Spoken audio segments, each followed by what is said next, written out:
నమస్తే welcome to మహా news నేను వైష్ణవి తెలుగు లోగిళ్లలో సంక్రాంతి శోభ ముందే వచ్చేసింది సంస్కృతి సాంప్రదాయాలు ఒట్టిపడేలా ఊరువాడ సంబరాలు అంబరానంటాయి తెల్లవారుజామునే భోగి మంటలు వాకిళ్లలో రంగురంగుల రంగవల్లులు హరిదాసుల కీర్తనలు డూడు బసవన్నల విన్యాసాలతో పల్లెలు కలకలలాడుతున్నాయి పలుచోట్ల నిర్వహించిన ఆటల పోటీల్లో విజేతలకు నిర్వాహకులు బహుమతులను అందజేశారు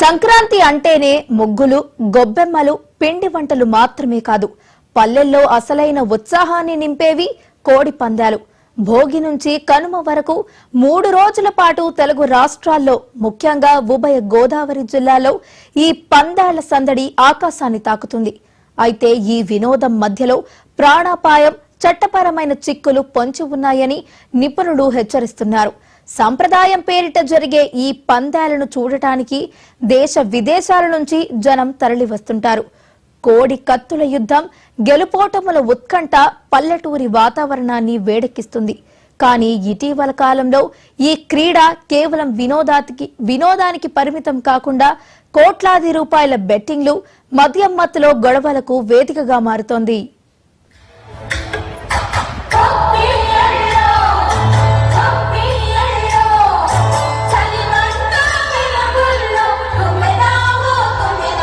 కష్టపడినటువంటి ప్రతి కార్యకర్తలకు కూడా ప్రత్యేక ధన్యవాదాలు తెలియజేసుకుంటాం. పేరు చెప్పమంటున్నాం.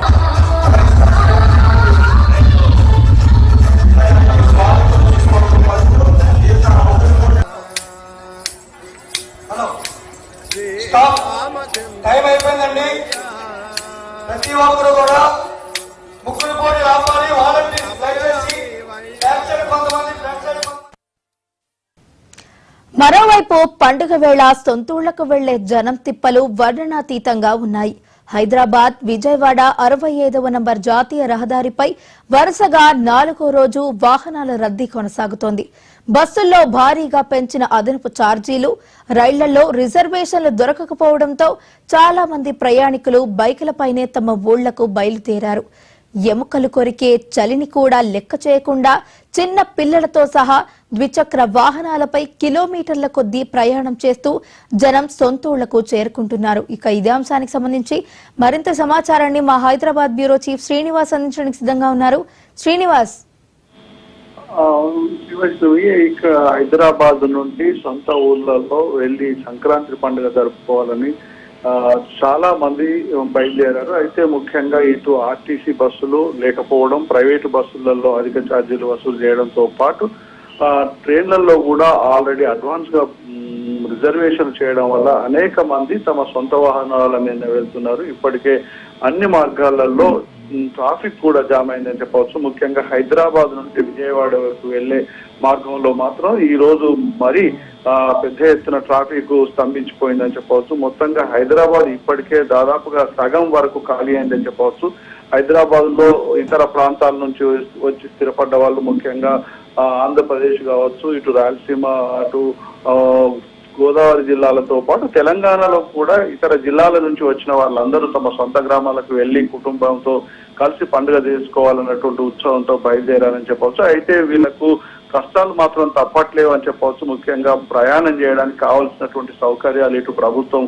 పూర్తిగా విఫలమైందని చెప్పవచ్చు ప్రత్యేక బస్సు నడుపుతామన్నంత ఆర్టీసీ కూడా అంత చేతులెత్తిందని చెప్పవచ్చు ఇప్పటికే ఇటు తమ సొంత వాహనంలో వెళ్తున్న వాళ్ళు మాత్రం ఇబ్బంది పడుతున్నారు అదే విధంగా వచ్చే ముందు కూడా ఇబ్బంది పడే అవకాశాలు ఉన్నటువంటి విషయాన్ని కూడా మనం ముందే చెప్పవచ్చు ముఖ్యంగా ఇటు ఆర్టీసీ కావచ్చు ప్రైవేట్ బస్సులు కావచ్చు అదనపు ఛార్జీలతో ఉండడం వల్ల ప్రయాణికులు కూడా ఆర్థికంగా భారం పడుతుందని చెప్పవచ్చు దీనివల్ల చాలా మంది తమ సొంత వాహనాల వాళ్ళ గ్రామాలకు వెళ్తున్నారు ప్రధానంగా చూసేదంటే ఆంధ్రప్రదేశ్ నుండి అంటే విజయవాడ కావచ్చు ఇటు తూర్పు పశ్చిమ గోదావరి జిల్లాలకు సంబంధించవచ్చు వైజాగ్ కావచ్చు ఇలాంటి ప్రాంతాలకు వెళ్ళాలంటే ముఖ్యంగా ఇటు ప్రైవేట్ ట్రావెల్స్ తో పాటు కార్లు కూడా అద్దెకు తీసుకొని వెళ్తున్నారని చెప్పవచ్చు. ఇలాంటి సమస్యలు తలెత్తకుండా ప్రభుత్వం ముందస్తుగానే అదనపు బస్సులను ఏర్పాటు చేయడం కానీ, అదనపు ట్రైన్లను ఏర్పాటు చేసినా కానీ అవి కూడా సరిపోలేకపోవడంతో ప్రజలు ఇబ్బంది పడుతున్నారు. అదేవిధంగా పండుగను సంబరంగా సంతోషంగా జరుపుకోవడానికి వెళ్తున్న వారు మాత్రం ఇబ్బందులు పడుతున్నారని చెప్పవచ్చు. వైష్ణవి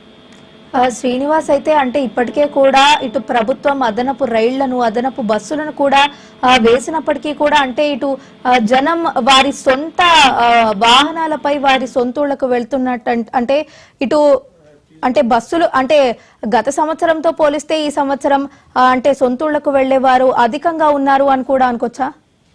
ముఖ్యంగా ఇటు ఆంధ్రప్రదేశ్ కావచ్చు, తెలంగాణ కావచ్చు, ఈ రెండు ప్రాంతాలలో ఎక్కువగా సంక్రాంతి వేడుకలు ఘనంగా జరుపుకుంటారు. అయితే హైదరాబాద్ లో స్థిరపడ్డ వాళ్ళు, ఉద్యోగులు కావచ్చు, వ్యాపారులు కావచ్చు, చిన్న చిన్న వ్యాపారులు కావచ్చు, వీళ్ళందరూ సొంత ఊళ్ళకు వెళ్ళడానికి ముందస్తుగానే సిద్ధపడ్డారు. కూడా తగినన్ని బస్సులు ఏర్పాటు చేస్తామన్నటువంటి ఇటు తెలంగాణ ఏపీఎస్ ఆర్టీసీ కావచ్చు, అదే విధంగా ఇటు సౌత్ సెంట్రల్ రైల్వే కావచ్చు, బస్సులు ఇటు ట్రైన్లు ఏర్పాటు చేస్తామన్నా కూడా అవి కూడా సరిపోకపోవడంతో ఇబ్బందులు పడుతున్నారని చెప్పొచ్చు. ముఖ్యంగా ఆర్టీసీ బస్సులు అదనపుగా వేయడంలో కొంత విఫలమైందని చెప్పవచ్చు. అయితే వీటన్నిటిని అధిగమించాలి, ఊళ్ళకి వెళ్ళాలనేటువంటి ఉద్దేశంతో చాలా మంది తమ సొంత వాహనాలనే తీసుకొని వెళ్తున్నారు. దీంతో అంటే కార్లు కావచ్చు, ప్రైవేట్ ట్రావెల్స్ కావచ్చు, వాళ్ళు కూడా ఆశ్రయించి వాళ్ళతో ఉన్నటువంటి ఇబ్బందులు అన్నింటినీ అధిగమించడానికి ఉన్నట్టు చెప్పవచ్చు. ప్రధానంగా ఇటు హైదరాబాద్ నుండి విజయవాడ వెళ్లే మార్గం మాత్రం పూర్తిగా ట్రాఫిక్ తో స్తంభించిందని చెప్పవచ్చు. ఇటు ప్రభుత్వం నుండి పూర్తి ఏర్పాట్లు లేకపోవడం వల్ల మాత్రం ప్రజలు ఇబ్బందులు పడుతున్నారు. రెండు తెలుగు రాష్ట్రాల ప్రజలు ప్రధానంగా చూసేది ఉంటే ఇటు ఆర్టీసీ సౌకర్యం ఉన్నటువంటి ప్రాంతాల్లో కొంత ముందస్తుగానే వెళ్ళినటువంటి వాళ్ళు చెప్పవచ్చు. అదేవిధంగా స్కూళ్ళు, కాలేజీలు అంటే మొన్నటి నుండి అంటే శుక్రవారం నుండి వాళ్ళు వెళ్ళిపోయినా కూడా ఉద్యోగులు మాత్రం నిన్న ఇవాళ వాళ్ళ సొంత ఊళ్ళకు బయలుదేరడానికి సిద్ధమయ్యారని చెప్పవచ్చు. ఇటు ఉద్యోగులు ఈ రోజు నిన్న వెళ్ళడం వల్ల కూడా ఇబ్బందులు పడుతున్నారని చెప్పొచ్చు. ప్రధానంగా హైదరాబాద్ లో స్థిరపడ్డ వాళ్ళు, హైదరాబాద్ లో ఉద్యోగాలు చేసే వాళ్ళు సొంత గ్రామాలకు వెళ్ళడానికి మాత్రం నిన్నటి నుండి మాత్రం చాలా ఇబ్బందులు పడుతున్నారని చెప్పవచ్చు. వైష్ణవి శ్రీనివాస్, అయితే ఇప్పటికే కూడా ఇటు హైదరాబాద్ విజయవాడ రహదారిపై అయితే వరుసగా 4వ రోజు కూడా అక్కడ వాహనాల రద్దీ అనేది అయితే కొనసాగుతుంది. మరి అక్కడ అధికారులు అంటే ట్రాఫిక్ ని ఎప్పటికప్పుడు నియంత్రించడానికి అక్కడ ఎటువంటి ఏర్పాట్లు చేస్తున్నారు? ముఖ్యంగా ఈ హైదరాబాద్ నుండి విజయవాడ వెళ్లే మార్గంలో మాత్రం గత 4 రోజుల నుండి ట్రాఫిక్ పూర్తిగా స్తంభించిపోయిందని చెప్పొచ్చు. ముఖ్యంగా టోల్ ప్లాజాల వద్ద ఈ సమస్య మరింత తీవ్రంగా ఉందని చెప్పవచ్చు. ఒకవైపు ఇటు పోలీసులు, అదే విధంగా ట్రాఫిక్ పోలీసులు నియంత్రించినా కూడా టోల్ ప్లాజా మధ్య ఇబ్బందులు పడుతున్నారు. పెద్ద ఎత్తున అంటే టోల్ ప్లాజా దగ్గర దాదాపు 2-3 కిలోమీటర్ల పొడవున కూడా ట్రాఫిక్ స్తంభించిపోయిందని చెప్పవచ్చు. దాదాపు 2 గంటల వరకు ఆ టోల్ ప్లాజా వద్దనే తమ సమయం వృధా అవుతుందన్నటువంటి విషయాన్ని కూడా అక్కడ ఉన్నటువంటి ప్రజలు చెప్తున్నారు, ప్రయాణికులు చెప్తున్నారు. ప్రధానంగా పతంగి టోల్ ప్లాజా వద్ద అక్కడ ఉన్నటువంటి సమస్య ప్రధానంగా చూసుకుంటే విజయవాడ హైదరాబాద్ మార్గంలో మాత్రం చాలా ఈ సమస్యలు తలెత్తుతున్నాయని చెప్పొచ్చు. అదే విధంగా ఇటు తెలంగాణ వైపు చూసేదంటే వరంగల్, హన్మకొండ, ఇటు కరీంనగర్ వైపు కూడా వెళ్ళేటువంటి టోల్ ప్లాజాల దగ్గర కూడా ప్రజలు ఇటు వాహనాల వద్ద వెళ్లే వారు కూడా ఇబ్బందులు పడుతున్నారని చెప్పవచ్చు. దీనికోసం ప్రత్యేకంగా అక్కడ ఉన్నటువంటి పోలీసులు, ట్రాఫిక్ పోలీసులు క్రమబద్ధీకరించిన కూడా ట్రాఫిక్ మాత్రం తగ్గలేదని చెప్పవచ్చు. Right, thank you Srinivas.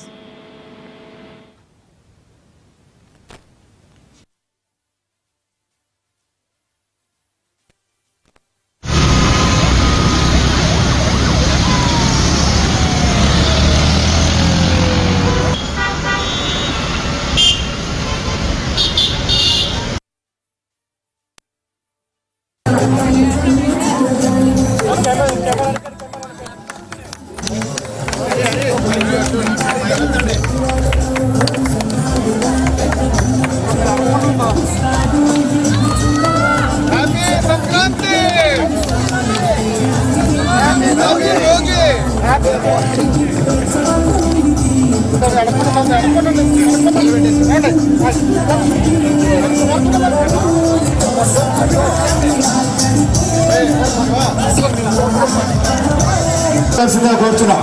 ఒక్కసారి అందరూ కూడా గట్టిగా క్లాప్స్ కొట్టి ఈ యొక్క 25,000 రూపాయల ప్రైజ్ మనీని అందిస్తున్నవారు రుచిడి సూరిబాబు గారు. మీరందరికీ కూడా హృదయపూర్వక ధన్యవాదాలు తెలియజేసుకుంటున్నాం. మెల్లా చిన్న గారు.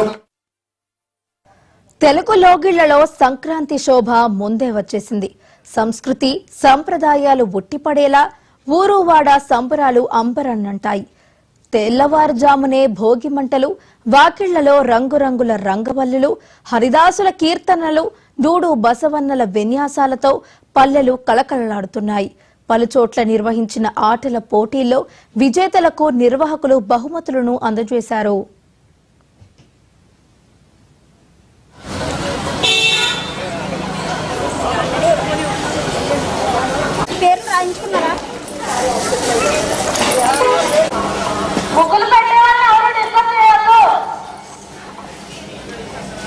కృతజ్ఞతలు తెలియజేసుకుంటున్నా. ఇక్కడ విచ్చేసినటువంటి చూడటానికి విచ్చేసినటువంటి పెద్దలకు ఈ కార్యక్రమాన్ని మన సంక్రాంతి అంటేనే ముగ్గులు, గొబ్బెమ్మలు, పిండి వంటలు మాత్రమే కాదు, పల్లెల్లో అసలైన ఉత్సాహాన్ని నింపేవి కోడి పందాలు. భోగి నుంచి కనుమ వరకు 3 రోజుల పాటు తెలుగు రాష్ట్రాల్లో, ముఖ్యంగా ఉభయ గోదావరి జిల్లాల్లో ఈ పందాల సందడి ఆకాశాన్ని తాకుతుంది. అయితే ఈ వినోదం మద్యంలో ప్రాణాపాయం, చట్టపరమైన చిక్కులు పొంచి ఉన్నాయని నిపుణులు హెచ్చరిస్తున్నారు. సాంప్రదాయం పేరిట జరిగే ఈ పందాలను చూడటానికి దేశ విదేశాల నుంచి జనం తరలివస్తుంటారు. కోడి కత్తుల యుద్ధం, గెలుపోటెమ్మల ఉత్కంఠ పల్లెటూరి వాతావరణాన్ని వేడెక్కిస్తుంది. కానీ ఇటీవల కాలంలో ఈ క్రీడ కేవలం వినోదానికి పరిమితం కాకుండా కోట్లాది రూపాయల బెట్టింగ్లు, మద్యం మత్తులో గొడవలకు వేదికగా మారుతోంది.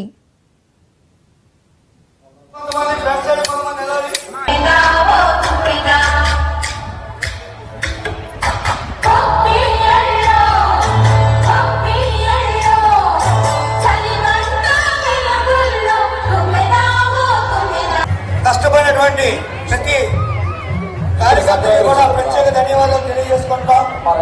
పేరు చెప్పమంటున్నాను. మరోవైపు పండుగ వేళ సొంతూళ్లకు వెళ్లే జనం తిప్పలు వర్ణనాతీతంగా ఉన్నాయి.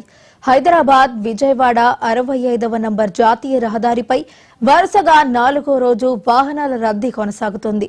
బస్సుల్లో భారీగా పెంచిన అదనపు ఛార్జీలు, రైళ్లలో రిజర్వేషన్లు దొరకకపోవడంతో చాలా మంది ప్రయాణికులు బైకులపైనే తమ ఊళ్లకు బయలుదేరారు. ఎముకలు కొరికే చలిని కూడా లెక్క చేయకుండా చిన్న పిల్లలతో సహా ద్విచక్ర వాహనాలపై కిలోమీటర్ల కొద్దీ ప్రయాణం చేస్తూ జనం సొంతూళ్లకు చేరుకుంటున్నారు.